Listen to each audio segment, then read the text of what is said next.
Dios les bendiga, mis queridos hermanos y hermanas en Jesucristo. Les saluda Carlos Pauta. Bienvenidos y bienvenidas a la reflexión del Evangelio del día de hoy, martes 17 de diciembre del 2024. Gracias a cada uno de ustedes por abrir vuestros corazones para que sea allí sembrada la semilla del reino de los cielos, que es la palabra de Dios. Nos dice en San Lucas capítulo 8, versículo 11, que la semilla del reino de los cielos es la palabra de Dios. Les invito a que ustedes y yo, como dice en Santiago capítulo 1 del versículo 21 al 22, desechando toda malicia de nuestra vida, recibamos la palabra de Dios con humildad, porque la palabra de Dios nos salva, y que no nos contentemos con escucharla solamente, sino que la pongamos por obra, para así no engañarnos a nosotros mismos. Vamos a pedirle al Espíritu Santo que nos dé sabiduría, inteligencia, prudencia, como dice allá en Proverbios capítulo 2 del versículo 1 en adelante, para que ustedes y yo recibamos la palabra de Dios y la comprendamos, no como palabra de hombre, sino como palabra de Dios, que es en realidad, que esté activa, operante, que ejerza su acción en nosotros los creyentes, como dice allá en Primera de Tesalonicenses capítulo 2 versículo 13. En el nombre del Padre, y del Hijo, y del Espíritu Santo. Les invito a orar. Santo y Divino Espíritu de Dios, destruye en mí toda pereza espiritual, toda indiferencia, toda tiniebla de confusión, toda distracción, y lléname plenamente de tu luz, de tu sabiduría, de tu conocimiento, de tu ciencia, para que, iluminados por la palabra de Dios, que es la lámpara para nuestros pasos, la luz en el sendero de nuestra vida, perseveremos en ella, demos mucho fruto y alcancemos la meta de nuestra fe, que es la salvación de nuestras almas. A ti, Divino Espíritu, que eres Dios y siempre nos acompañas, a ti sea el honor, el poder, la adoración, la gloria, la alabanza, la exaltación, por los siglos de los siglos. Amén. Lectura del Santo Evangelio según San Mateo, capítulo 1, del versículo 1 al 17. Genealogía de Jesús. Libro del origen de Jesucristo, hijo de David, hijo de Abraham. Abraham engendró a Isaac, Isaac engendró a Jacob, Jacob engendró a Judá y a sus hermanos. Judá engendró a Tamar, a Fares y a Sará.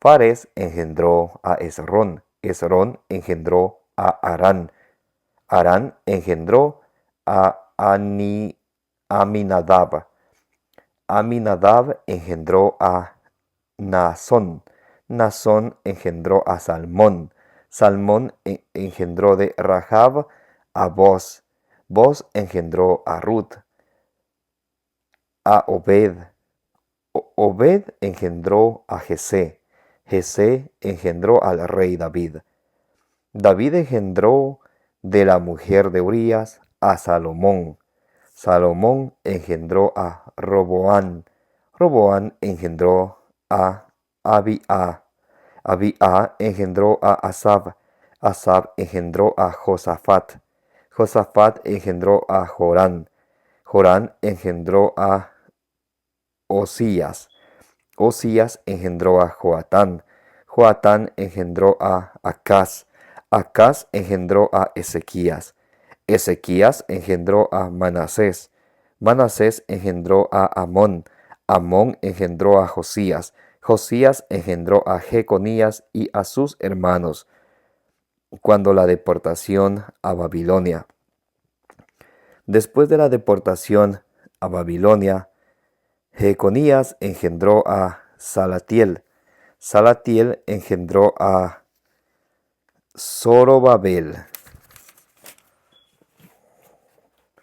Zorobabel engendró a Abiud, Abiud engendró a Eliakim, Eliakim engendró a Azor, Azor engendró a Sadoc, Sadoc engendró a Ajín, Ajín engendró a Eliud, Eliud engendró a Eleazar, Eleazar engendró a Matán, Matán engendró a Jacob, y Jacob engendró a José, el esposo de María, de la que nació Jesús llamado Cristo.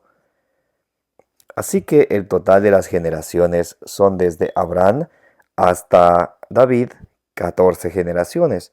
Desde David hasta la deportación a Babilonia, 14 generaciones. Desde la deportación a Babilonia hasta Cristo, 14 generaciones. Palabra del Señor, gloria a ti, Señor Jesús. Mis queridos hermanos y hermanas, bienvenidos y bienvenidas a que juntos nos nutramos con la palabra del Señor. Allá en Isaías capítulo 55, versículo 11 dice la palabra del Señor, que cuando Dios envía su palabra hacia ustedes y hacia mí, hacia cada uno de nosotros, no regresan a Dios vacías, sin antes hacer aquello que Dios quiere que haga en nosotros, en nuestra vida. Porque la palabra de Dios, nos dice el Salmo 119, versículo 105, es la lámpara para nuestros pasos, la luz en el sendero de nuestra vida, de nuestro caminar. Hoy en el Evangelio del día de hoy, capítulo 1 de San Mateo, del versículo 1 al 17, nos muestra la genealogía de Jesús. De una forma cronológica nos muestra de dónde viene Jesús, quién es su ascendencia, quiénes son sus ascendentes. Empezando desde Abraham hasta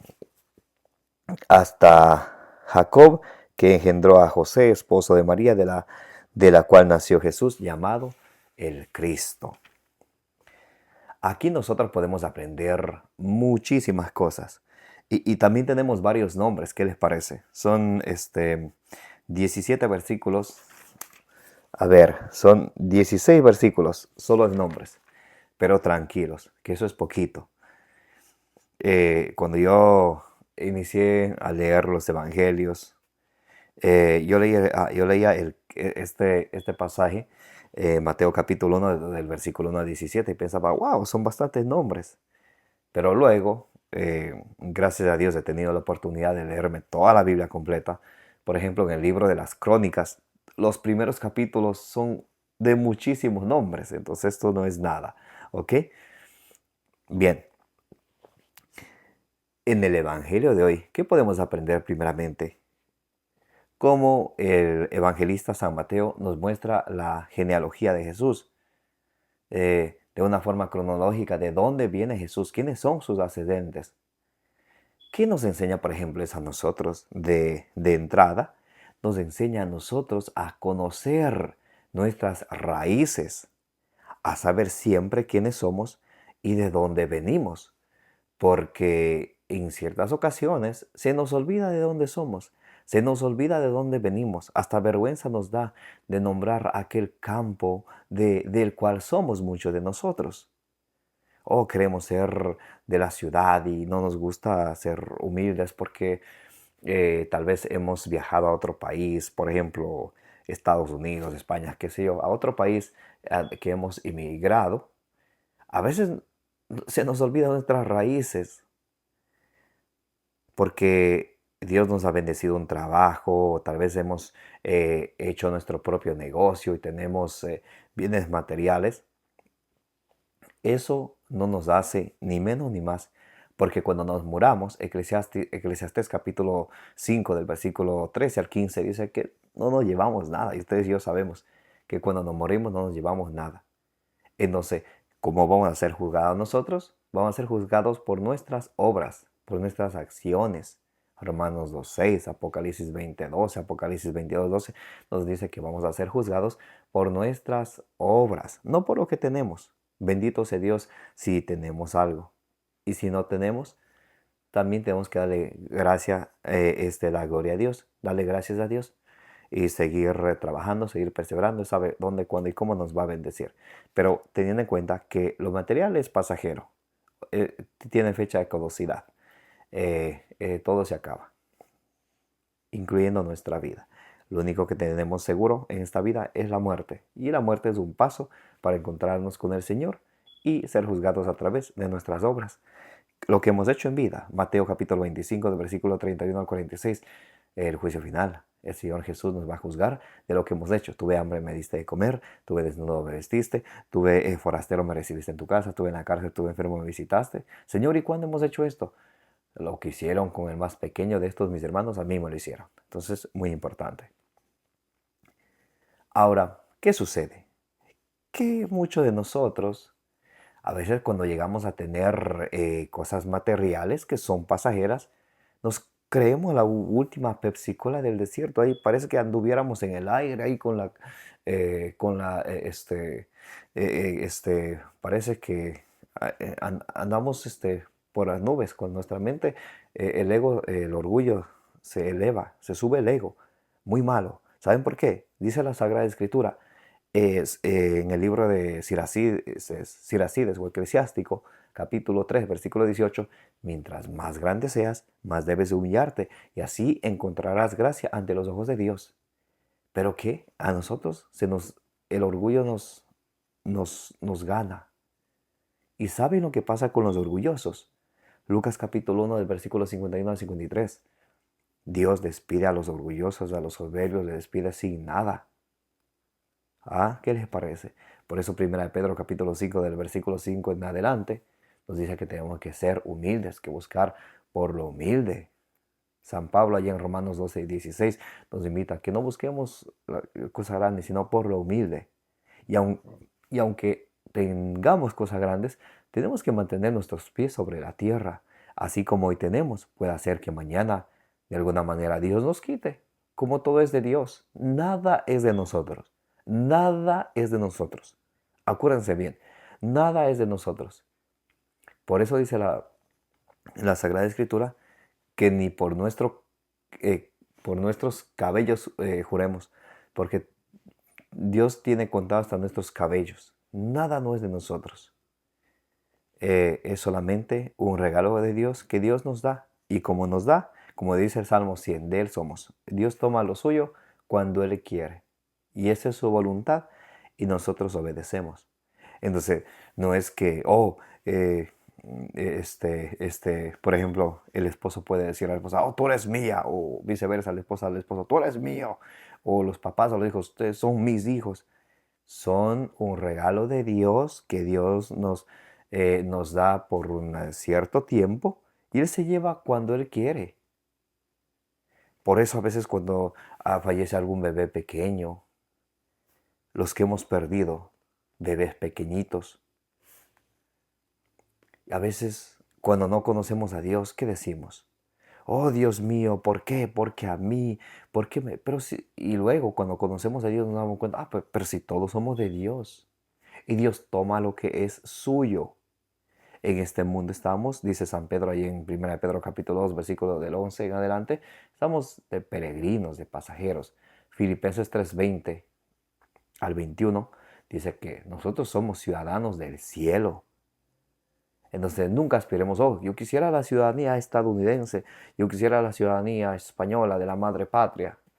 No, nuestra ciudadanía es del cielo. Por eso cuando el Señor nos da ascendencia a nuestros papás, a nuestros abuelos, bisabuelos, nos debe de interesar a ver de dónde somos, quién somos, de dónde venimos.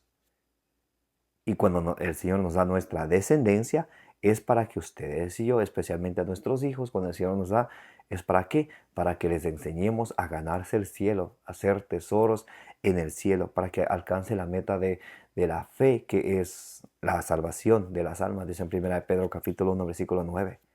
Entonces es importantísimo para ustedes y para mí saber nuestra ascendencia, de dónde soy. Muchos de nosotros conocemos a lo máximo al abuelo o al bisabuelo, pero no conocemos más. O si conocemos nos da vergüenza. ¿Por qué? Porque el abuelo, porque el bisabuelo era un hombre de campo, era un hombre que trabajaba, que cultivaba.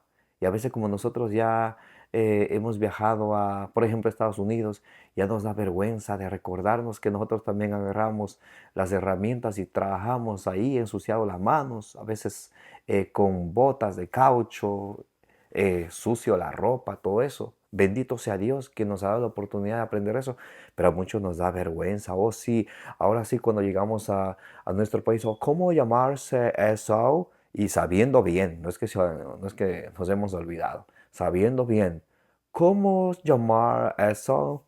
Hecho los muy americanitos o americanitas. No hay que ser así. Hay que nosotros ser humildes. Si el ego nos gana, pedir al Señor, como dice allá en Mateo 11:28, vengan a mí que soy manso y humilde de corazón. Pedir al Señor cada día, Señor, ayúdame a tener un corazón manso y humilde como el tuyo. Ayúdame a tener un corazón semejante al tuyo, Jesús, manso y humilde de corazón. Ayúdame a tener un corazón semejante al tuyo para ser humildes. Y bendito sea Dios que ustedes y yo podamos tener conocimiento de nuestra ascendencia, de quiénes son nuestros papás. Y mientras tengamos a nuestros papás, Eclesiástico capítulo 3, o Siracides, Eclesiástico Siracides capítulo 3, nos da consejos muy hermosos para nosotros los hijos, cuidar de nuestros papás. A veces ya cuando nuestros papás están de edad, a muchos tienen vergüenza de salir con los papás o con la mamá porque ya está, porque no camina rápido, porque de pronto ya por su edad algunas palabras no concuerdan con otra. Pero si ella fue quien te cuidó de pequeño y de pequeña, ella fue quien te cambió los pañales cuando estabas de pequeño. ¿Y por qué ahora te avergüenza de tus papás? Eso no es correcto. No que muy cristiano, muy católico, amo al Señor y se avergüenza de sus padres. ¿Ah? ¿Qué les parece? Pero no estoy diciendo que ustedes son otros de por ahí bien lejos, pero son así, ¿ok? Muy importante. Bendito sea Dios, los que hemos tenido la oportunidad de conocer a nuestros abuelitos y que nosotros sigamos el buen ejemplo de ellos que hemos aprendido. Alguien puede decir, pero mi abuelito era un así, así, así, así, así. También aquí en la genealogía de Jesucristo, no todos eran santos, mis hermanos. Ya vamos a ver ahora algún pequeño resumen, porque si nos podemos hablar paso a paso vamos a demorarnos muchísimo tiempo. Pero nada más para que tengan idea, en la ascendencia de Jesús no todos eran santos, eran pecadores. Así alguien puede decir, oh, es que si mi papá no fuera dado por ejemplo, al tal vicio, yo no fuera así. Si tu papá y tu abuela han sido así, tal vez que no tenían conocimiento de Dios, que no tuvieran la oportunidad de escuchar la palabra de Dios, tú cambia, tú haz el ejemplo, tú que ya te estás alimentando con la palabra del Señor. Dice Santiago 1:22 que si escuchamos la palabra de Dios y no la ponemos por obra, nos engañamos a nosotros mismos. Tú cambia. Santiago 1:25 dice que pone en práctica la palabra de Dios será feliz, será bienaventurado. Siempre de nuestras abuelitas, de nuestros bisabuelos, bisabuelas, de nuestros abuelos, abuelas, de nuestros papás, de nuestras mamás, vamos a tener algo bueno que aprender y como son seres humanos, como todos nosotros, también tendrían sus errores, ya Dios les juzgará. Nosotros no somos quién, pero eso no nos quita a nosotros, hijos, la responsabilidad de cuidar de ellos, de darle lo mejor de nosotros. A veces ellos necesitan ayuda y es ayuda urgente que necesitan y estamos nosotros buscando a ver o cuando yo pueda, cuando tenga tiempo. Por allá en Proverbios capítulo 4, versículo del 27 al 28 por ahí, dice que cuando alguien te pide un favor, no le dejes esperando, si en tus manos está ayudarle, ayúdale. ¿Por qué dices después, después, después? ¿No recuerdas que cuando éramos pequeños y necesitábamos, el papá, la mamá venía dejando de todo ayudarnos? ¿Y por qué ahora nosotros somos tan ingratos, orgullosos? Tenemos que pedir al Señor que cambie nuestros corazones, porque un tiempo vamos a tener a nuestros padres o abuelitos o seres queridos. Después ya Dios toma lo que es suyo. Por eso cuando una persona se muere, queda el dolor del vacío porque se ve ese ser querido. O el dolor que es el más grave, el más grande, el más doloroso, del remordimiento. Oh, pude haber hecho esto, pude haber dicho esto, ¿por qué no aproveché? Bueno, no aprovechaste. Y ya no hay como retroceder el tiempo atrás. Ahora estás a tiempo, ¿ok? Bueno, dice la Sagrada Escritura. Empieza desde Abraham, más o menos 1800 años antes de Cristo.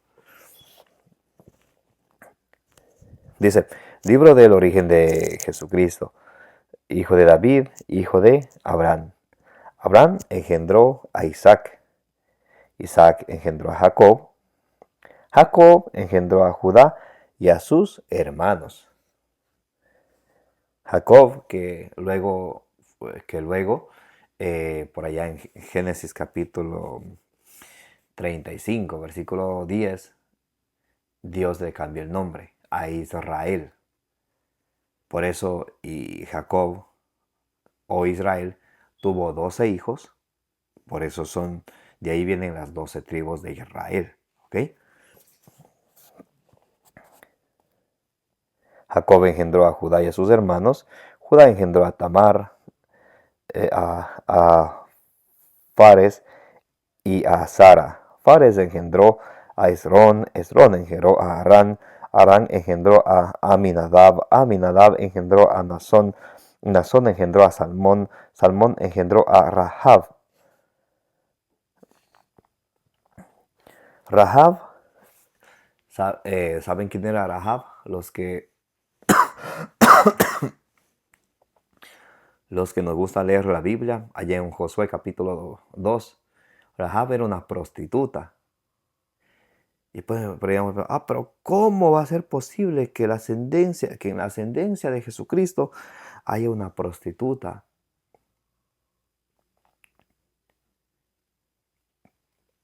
Entonces ahí ustedes y yo comprendemos que también en nuestra ascendencia, así nuestros ascendentes, antepasados, hayan cometido sus errores, hayan tenido sus virtudes como sus defectos.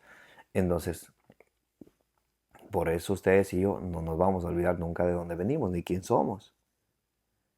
Y también ya vamos a hablar de los reyes que cometieron sus pecados, y de allá viene Cristo. Por esa misma razón, ¿para qué? Para salvarnos a nosotros pecadores.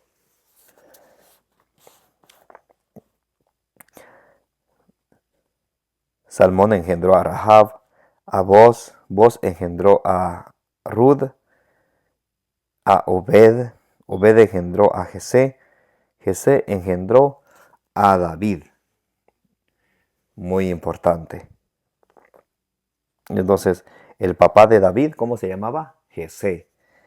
El abuelo de David, ¿cómo se llamaba? Obed. El papá de Obed, Boz.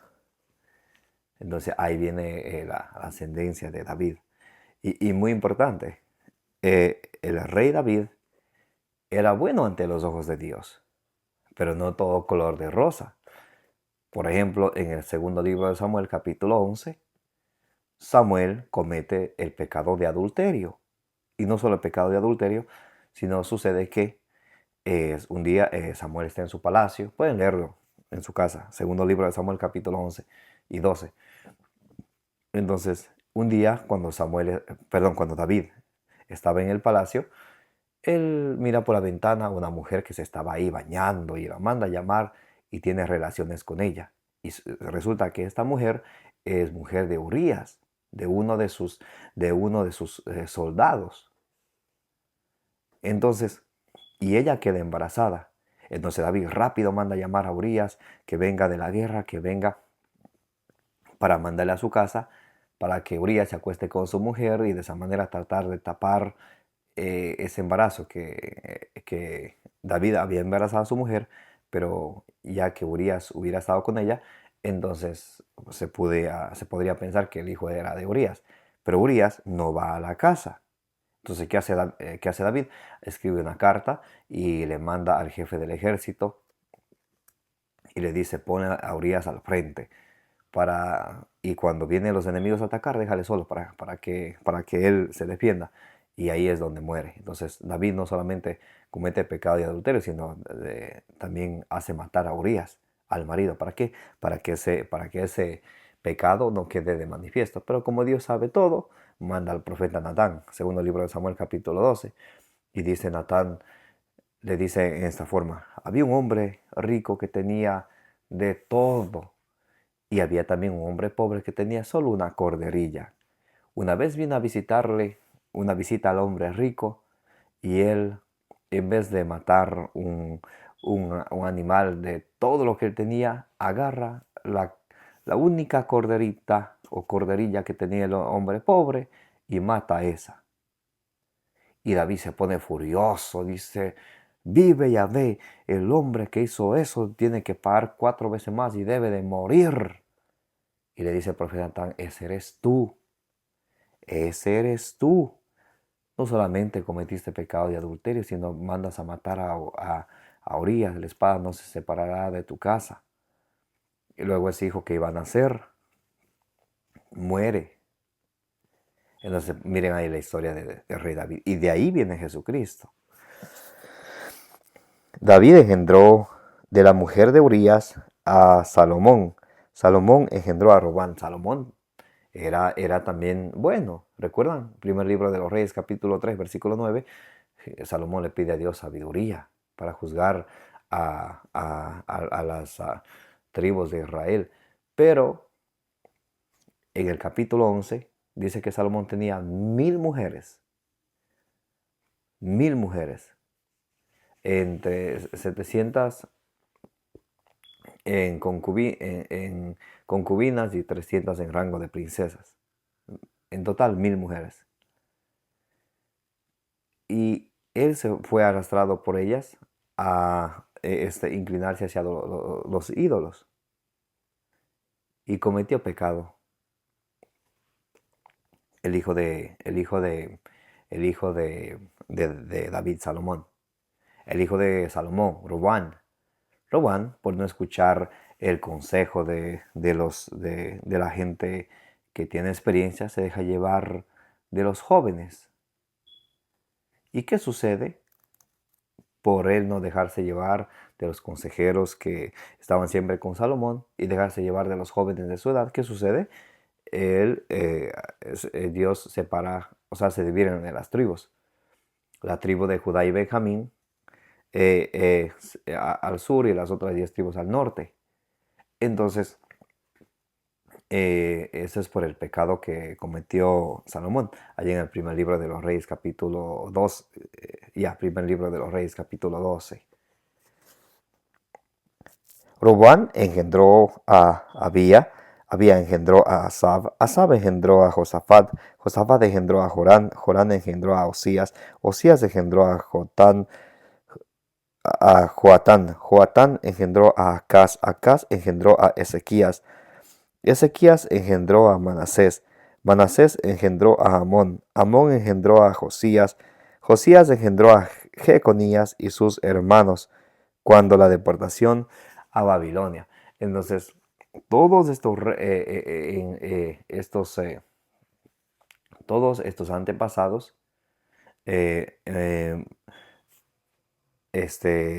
muchos de ellos reyes de Israel, todos tenían sus fallas, como se dice, metían la pata.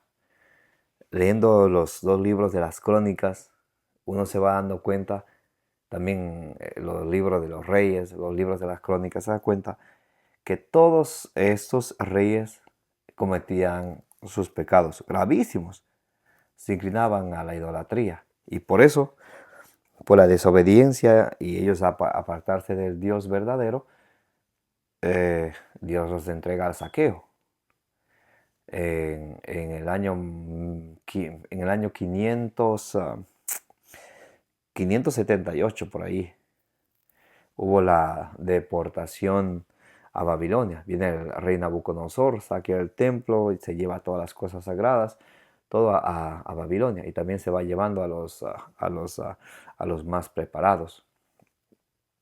Y en la segunda deportación, más o menos por ahí en el año 538, si me recuerdo bien. Entonces, aquí el rey Nabucodonosor se les lleva a ellos a Babilonia. Ahora, Los israelitas hablaban hebreo. Cuando son llevados a Babilonia ya aprenden arameo.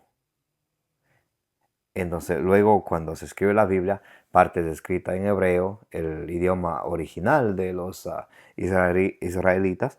Luego, parte es escrita en arameo, porque, o sea, es el lenguaje que ellos aprendieron cuando la deportación, y también es escrita en griego. Partes del Antiguo Testamento y también todo el Nuevo Testamento, por ejemplo, es escrito en griego. Muy importante. Después de la deportación a Babilonia, Jeconías engendró a Salatiel, Salatiel engendró a Zorobabel, Zorobabel engendró a Abiud, Abiud engendró a Eliakim, Eliakim engendró a Azor, Azor engendró a Sadoc, Sadoc engendró a Agin, Agin engendró a Eliud, Eliud engendró a Eleazar, Eleazar engendró a Matán, Matán engendró a Jacob, Jacob engendró a José, el esposo de María, de la cual nació Jesús, llamado Cristo. Muy importante. Esto le llama a los estudiosos la realidad hipostática. Jesús, verdadero Dios y verdadero hombre. Por eso cuando uno dice Jesucristo, la primera parte de Jesús es el nombre de hombre. Jesucristo, hombre. Jesús, hombre. Y Cristo, el ungido de Dios. Entonces cuando uno dice Jesucristo, uno está, como se dice, refiriéndose a que Jesucristo es verdadero Dios y verdadero hombre. Muy importante, un detallito para que nos recordemos. Entonces, cuando se escucha de la realidad hipostática, si ustedes algún momento escuchan, se trata de esto de que tienen los estudiosos a Jesucristo como verdadero Dios y verdadero hombre. Así que el total de las generaciones son desde Abraham hasta David, 14 generaciones. Desde David hasta la deportación a Babilonia, 14 generaciones. Desde la deportación a Babilonia hasta Cristo, 14 generaciones. Muy importante. Entonces aquí vemos que pasaron muchas generaciones desde Abraham hasta Cristo. Desde Abraham hasta David, 14, desde David hasta la deportación a Babilonia, 14, y desde la deportación hasta Cristo, 14. Entonces, vemos y tenemos una idea más o menos de dónde viene Cristo, de los antepasados de nuestro Señor Jesucristo. Me llama bastantísimo la atención aquí el versículo 16, dice a Jacob, y Jacob engendró a José, el esposo de María. O sea, María era la esposa de José, de la que nació Jesús, llamado Cristo. Y ahí se acaba, no dice y sus hermanos, y nada que ver. ¿Por qué? Porque Jesucristo es el enviado de Dios, como dice Juan 3:16. Tanto amó Dios al mundo que envió a su Hijo único para que quien cree en Él tenga vida y vida eterna. Porque es importante eso. Allá la profecía de Isaías, capítulo 7, versículo 14. El Señor mismo dará una señal a su pueblo. He aquí que la Virgen está embarazada y da a luz un hijo. Entonces enseña la importancia de la Virgen, María. Nos enseña la importancia que ella es siempre virgen, antes, durante y después del parto. A veces alguien podría preguntarse, pero ¿cómo, cuando ya nació Jesús, cómo podría seguir siendo virgen? Les doy un caramelito de chocolate. Lean ayer el Salmo 22 del versículo 6 al 8 o al 9 por allá. Jesús dice en el Salmo, Jesús, del vientre de mi madre me sacaste, refiriéndose a Dios, porque para Dios nada es imposible, dice Lucas 1:38. Así como entró por obra del Espíritu Santo, así mismo Jesús salió por obra del Espíritu Santo. Entonces, la Virgen María es siempre virgen y tuvo solamente un hijo llamado Jesucristo, el ungido de Dios, el en quien ustedes y yo, creyendo, vamos a tener vida y vida en abundancia, como dice en San Juan capítulo 3, versículo 16. Y muy importantísimo, jamás nos olvidemos quién somos y de dónde venimos. Jamás nos avergoncemos de nuestros antepasados, así hayan sido lo que hayan sido. Ustedes y yo hagamos la diferencia. Tal vez ellos no se alimentaron de la palabra del Señor. Tal vez ellos eran así porque a ellos le enseñaron a ser así. Pero ustedes y yo estamos siendo instruidos por Dios a través de su palabra, que es la lámpara para nuestros pasos, la luz en el sendero de nuestra vida, nos dice Salmo 119, versículo 105. Entonces, dejémonos que nos ilumine la palabra de Dios. Salmo 119, versículo 130 dice, al exponer, al explicar tu palabra, ilumina ilumina las inteligencias de los sencillos. O sea, que a través de alimentarnos de la palabra del Señor, nos va a ir iluminando a nosotros para que encontremos en Jesucristo el camino, la verdad y la vida, que es Él, como dice en Juan capítulo 14, versículo 6. Les envío un abrazo bien grande para cada uno de ustedes, como dice allá en Colosenses 3:16, que la palabra de nuestro Señor Jesucristo habite en nosotros con toda su riqueza, que cada día nos alimentemos de la palabra del Señor, recordando siempre, dijo Jesús ahí en Mateo 4:4, no solo de pan vive el hombre, sino de toda palabra que sale de la boca de Dios. No busquemos solamente llenar el estómago, sino también alimentémonos espiritualmente con la palabra de Dios, para que perseverando en ella demos mucho fruto, como dice en San Lucas 8:15, y alcancemos la meta de nuestra fe, que es la salvación de nuestras almas, como dice en primera de Pedro capítulo 1, versículo 9. Les envío un abrazo bien grande para ustedes.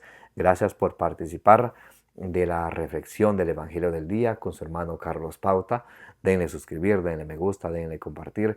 Que Dios les bendiga, que la bienaventurada siempre Virgen María interceda por cada una de vuestras necesidades, las necesidades de vuestra familia y las necesidades del mundo entero. Como dice en Números 6:24, que el Señor les bendiga y les proteja.